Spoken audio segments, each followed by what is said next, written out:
Hey YouTube, the reason why I'm doing this video, um, God was like ministering to me about a couple of things about learning the Bible while you can. Was one of the biggest things He was ministering to me about. Even in your lack of understanding, just read that Bible, try to have it memorized, try to understand it, because now with me having an entity and everything that I'm doing as far as with the ministry, um, God has been opening up doors, and I'm starting to understand how that Word of God starts to relate to present day times, in situations that I'm currently going through. And the biggest thing about Satan will go in and change that word, because you're dealing with AI, you're dealing with vision impairment, you're dealing with so many different things. I remember in the end, Jesus said, "They know not what they do." And I'm trying to understand how they could not understand. And then I look back over my life and some of the times when I was in demonic possession, I can call it. And a lot of people are embarrassed to say that they suffered possession. And some of us are still suffering it, and like a situation I'm going through very much right now. And trying to exercise those demons by a certain lifestyle. These ones go out by fasting and prayer. This goes out by this, and this goes out by that. You may have learned how to actually fast and pray, but you must be quick sometimes with dealing with certain situations, because we are battling so many different things that want control. So be fast and be quick about certain things that you plan to do. I can't tell you that your enemy will use your finances to finance what you want to do and actually use it against you and expect for you to go there. I can't tell you that your enemy is a sodomizer. And the situations that go on in Sodom and Gomorrah, and I mean, you can travel different places. I mean, you can find different places to stay and all of this, but you will still go through sodomy and being sodomized and raped and several other different situations, and be still a child of God. I can't tell you that being a child of God makes them feel that you won't fight back. And I have to tell the people of God now, you have to fight. You will have to fight your enemy toe to toe, fist fight, physical fighting.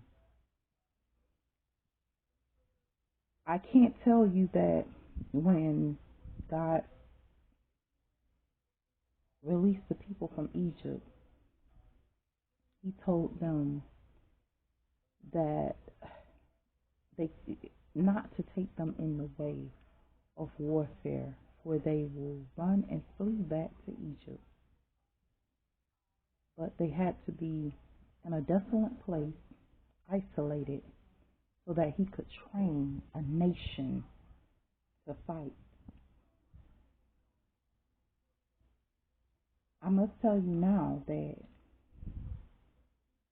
you won't be isolated,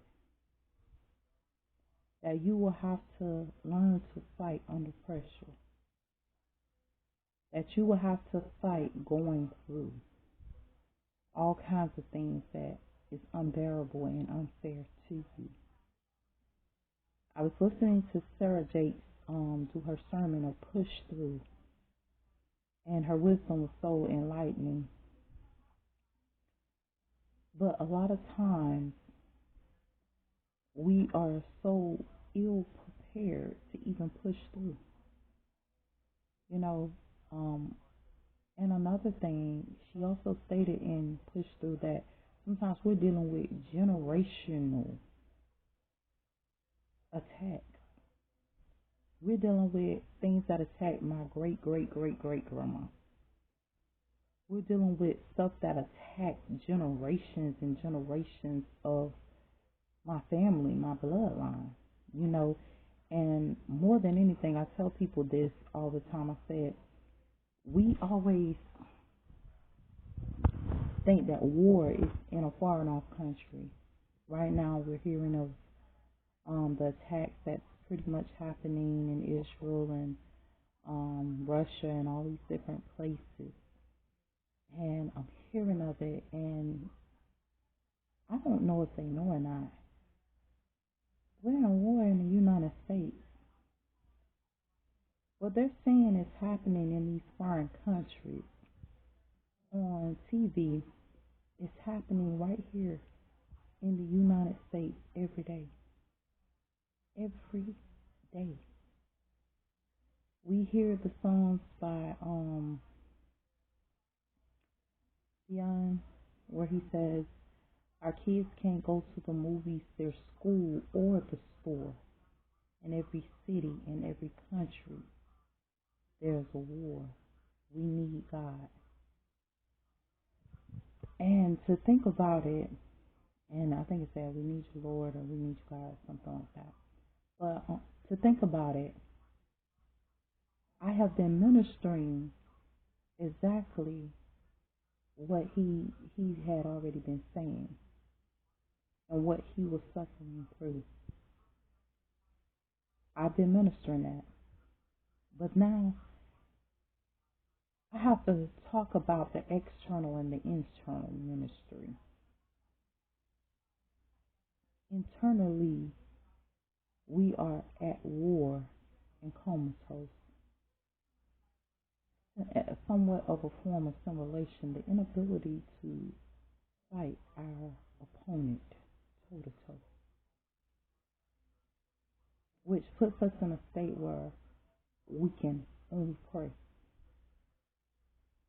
Where you must pray through, and it puts you in a state of dependency on someone else to be responsible enough or resilient enough to fight a battle in which you can't fight because you can't physically get a hold of your opponent the way you need to.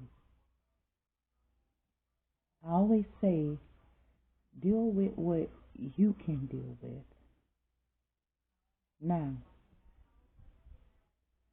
And when the time comes for you to deal with what you need to deal with later, you will be prepared for that. But our opponent has gotten away for centuries with abuse. We suffer from memory loss daily. We suffer from being blacked out daily. We suffer from so much abuse daily. And reporting to law enforcement seems like it has no resolution, because I have came to the knowledge that they're even suffering through this same epidemic.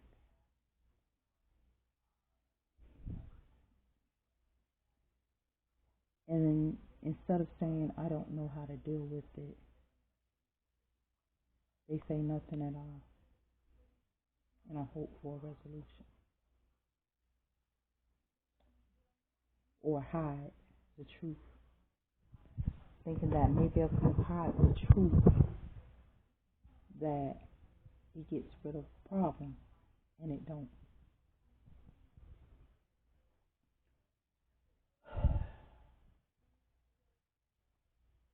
I can't tell you that this attack isn't silent, that you're going to hear things said in your ear that you would never want to hear. I can't tell you that this warfare isn't cardinal and spiritual, because it is. For this warfare will wade away at a cardinal man, to the point that this man will no longer be a man, or a woman will no longer be a woman, but become something totally different. Either you will advance yourself and become whatever you choose to be, or you will become lesser than what you choose to be, because this isn't a fair fight. It has never been fair.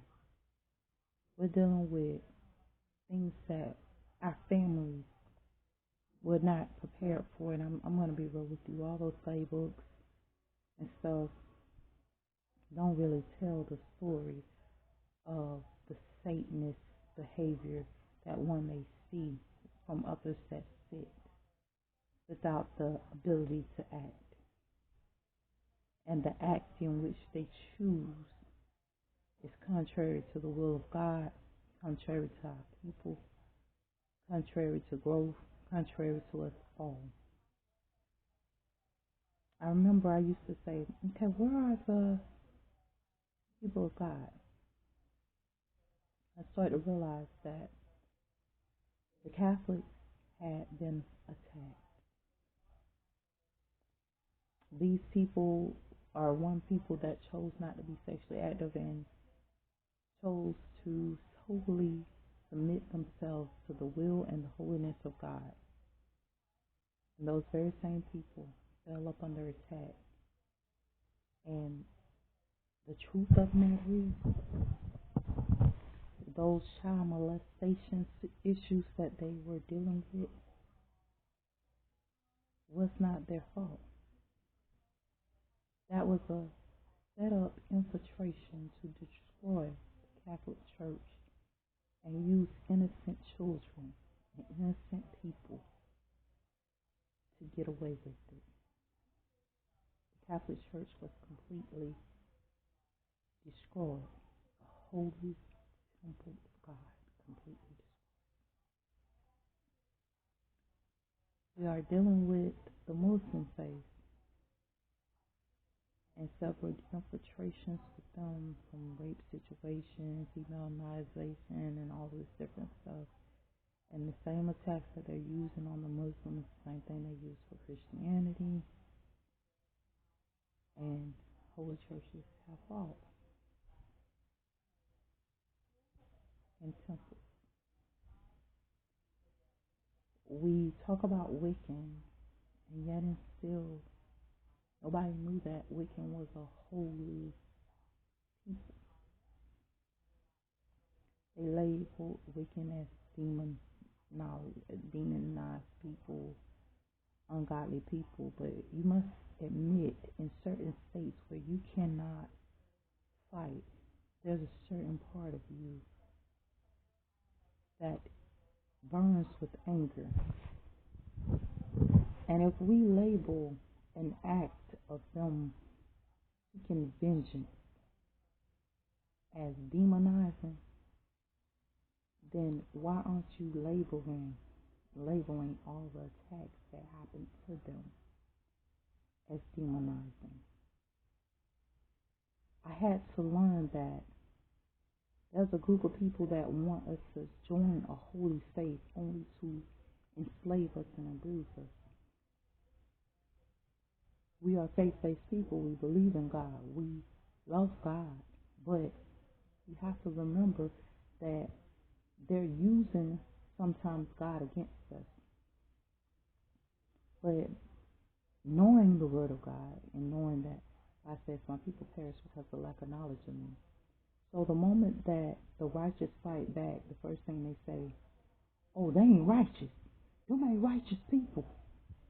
They fighting back. Because you thought that I was going to turn the other cheek.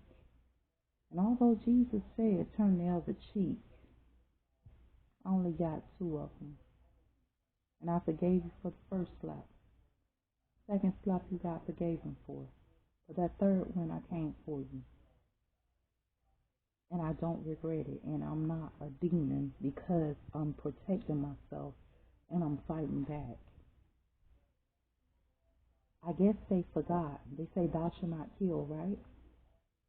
But you forgot that Israel went into warfare right after those statements was made. Thou shalt not kill, but guess what? If you lose in warfare, you will become enslaved. You can either fight or become enslaved. You can either do what you have to do or become enslaved.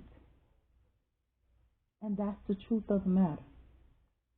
And the only way you get your enemy off you if they know you're not the one to play with. That's how you get rid of a bully. That's how you get rid of these people.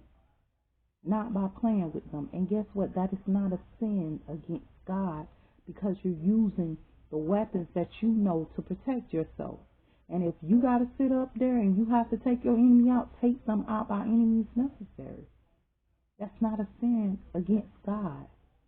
But they have lied to the people of God, trying to take control and possession of you guys through the holy word of God. They're going to change the scripture. So I'm telling you now, if you're young and you're learning the word of God and you're going through that Bible and you're having it ministered to you and you're having it preached to you, take all of it in, because that word of God is going to twist and you're going to get 30 different meanings for that word of God, because the pastor's going to give you one, and when you start to go through, you're going to get another one. And trust me, it's some other people that's going to minister it to you, and all of it is true. Because trust me, we're fighting in dimensions. And when I say we're fighting in dimensions, some of us even fighting in a days in the form of dimension. We can actually call it dementia. And fighting in a days. But make sure you are fighting a righteous fight. Fighting for what you really believe in and holding to the holy word of God. And there are many tribes that are holy. So it's not just Christianity. Oh, Christianity is the only word of God and it is holy. No, it's not. Not the only word of God. The Muslim faith is the only word of God and it's holy. It's not. There are many faiths that are holy and that are the word of God. Remember to hold to them. May God bless you guys. Have a good night.